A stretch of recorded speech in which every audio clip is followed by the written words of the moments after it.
Hey guys, it's Rich with your Monday Spot in the Pagan Perspective. This week we're talking about stones, rocks, and whatnots.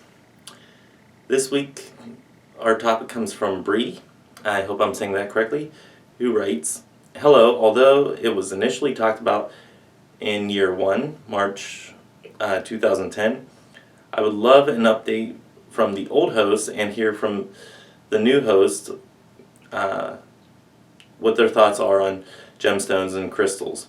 Do you incorporate them in your practice?" I do. And I'm going to stop right there. Because they also say, if so, how?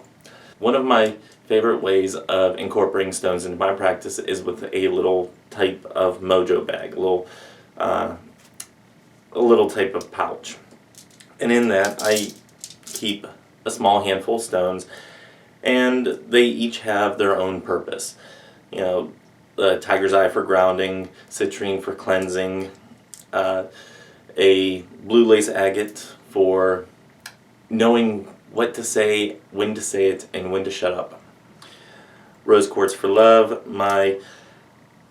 I don't know if it's actual Super 7, but a Super 7 imitation for balance. And if not, it certainly has some different stones in there, like amethyst and whatnot, that I can actually ascertain that they are present in there. I have Snowflake Obsidian. I really like this one because it's not as harsh as hematite. When you're working with hematite, it's very harsh, or even black obsidian. It seems to be very harsh, very closed off, very protective, which is a good thing. But Snowflake Obsidian lets some energies in, as well as keeping you more or less blocked off.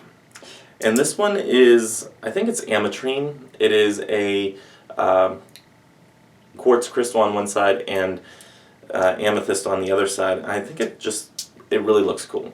So I work with these a little bit, not as much as I should, I will admit that. But I do keep these in this small little pouch here. And I usually like to carry this with me whenever I go to work and whatnot. It helps keep me balanced, gives me something to hold on to whenever I just need a little extra boost or a little extra protection, little thoughts in the back of my mind of, what am I doing here? What am I about to do? You know, how am I using this moment? So that's one thing that I do. Another question that, again, everything will be in the bottom bar if I haven't said it already, is, do you have any experience using crystal grids, energy work, or for specific purposes for the gemstone or for the stones? I do. I have done crystal grids in the past. I don't do them all too regularly, but I have done them in the past and they've worked fairly well.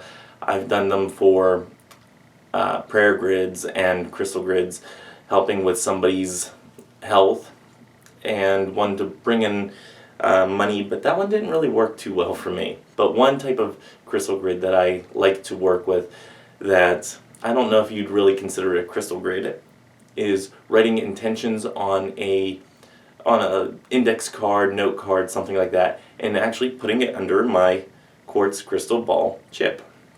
Now, if you've watched my personal channel, which I know I've been really lax on getting videos up, you have met Chip before, and Chip has a very skittish personality. Kind of reminds me of my cat Jelly, but has definite likes and dislikes. And one thing that Chip has let me know is that he wants to be part in my magical workings and be a part of anything that I'm doing whenever it comes to any type of energy work. I've had some great experiences just in meditation with Chip. So that's one instance that I can say, if you do consider it a crystal grid, that's a crystal grid that, with the prayer card or whatever you put underneath, whatever your intentions are, that they go out. And then it's asked, Do we have any specific success stories? Like I said, on one of the crystal grids I've done before, it was for a friend's health issue. I found out that she went into the hospital. It was something dealing with blood. I used, if I could only remember which ones that I used. I think it was Amethyst. I think it was Bloodstone that I used, and I used a couple others. And I actually surrounded it in quartz crystals to help amplify that. So I've used that, and she was better within a couple days and released from the hospital. But that's one success story. Though I do give kudos to modern medicine as well as to crystal grids. Same thing with prayer and everything else. Just like I say on my Wellness Wednesday videos, always seek a doctor. So she was doing that, the doctors helped. I'm sure my crystal grid helped in some sort of way, and everything is now fine with her as far as I know. I haven't talked to her in probably a couple months. So from everything I've seen on Facebook with her postings, everything's still working fine with her, so I consider that a win. And then they say, if you don't use gemstones, do you use any specific methods to manifest favorable outcomes such as increased wealth, safe travel, health, good sleep, etc.? And that was the last question on there, and everything will be again in the bottom bar down there. As far as any other methods, one thing that I do like is burning affirmations. Now, in a dorm room in Korea, I can't really burn affirmations, but I can set intentions out there. I can set my energy intentions out there, and I can burn intentions outside.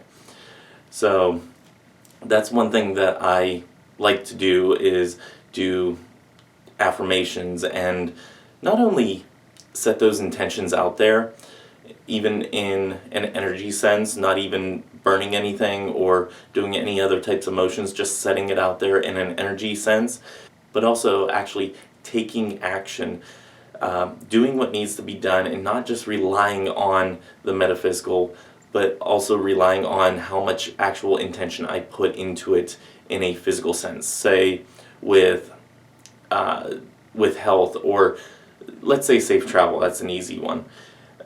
Yes, I can put my intentions out there, which have a huge impact on everything else. The energy sent out is a huge impact. I'm not putting that down in any sense. However, if I put out safe travel intentions, but I never bother to fill up the air in my car, or I neglect the fluid levels in my car, I'm not really going to be setting myself up for success. Something of that sort. You need to take the metaphysical and the physical, the mundane. You have to take those aspects and work both sides of them. Along the same lines of the crystals and stones and rocks and everything, this is a wonderful resource. It is Melody's book, Love is in the Earth. I have the Kaleidoscope of Crystals, and I'll tell you what, guys, my only regret to this entire book, the way it was put together, is fantastic for one, but my only regret about this book is that it does not have pictures. I have a ton of stones, and these aren't even all of them.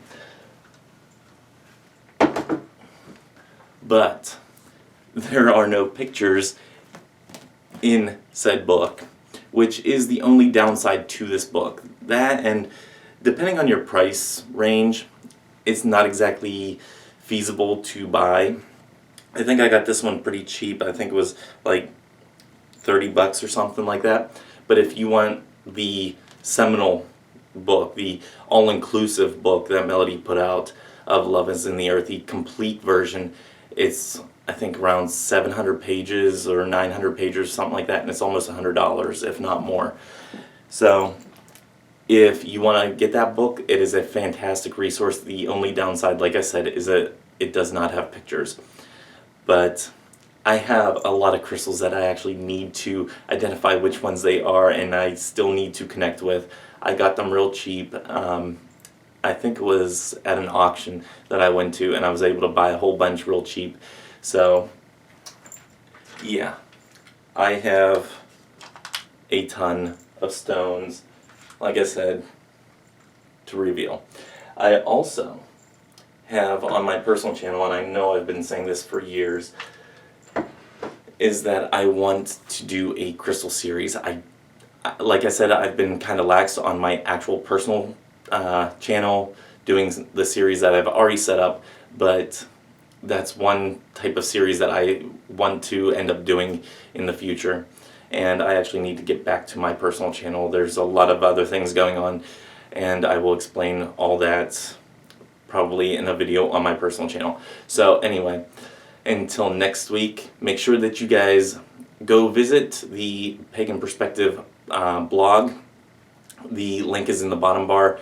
Go there and submit your questions if you have any questions. If you want us to do an update to a topic, go ahead and submit your questions in the way that is said on the blog. I can't remember off the top of my head how to submit questions, but I think we have a few here and there that some of the hosts are bouncing around ideas for.